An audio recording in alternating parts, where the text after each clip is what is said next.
नमस्कार मित्रांनो, मी संघमित्रा अवचारे आणि नजर चोहीकडे या यूट्यूब चॅनलवर आपल्या सर्वांचं स्वागत आहे।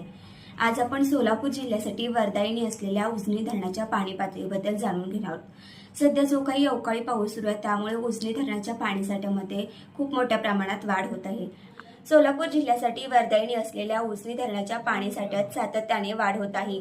सध्या उजनी धरणात 31.89% पाणीसाठा आहे।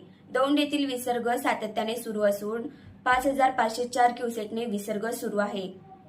दररोज 1% पाणी पातळीत वाढ होत असून शुक्रवारी सकाळी 30.25% पाणी पातळी ही उजनी धरणात दिसून आली। सध्या उजनी धरणात एकूण 80.74% पाणीसाठा आहे आणि त्यातील फक्त 17.4% पाणीसाठा हा उपयुक्त असल्याचं दिसून येत आहे। गेल्या 18 मे पासून उजनी धरणाच्या पाणीसाठ्यात सातत्याने वाढ होत असून उजनी धरणातील पाणी बंद करण्यात आलं आहे।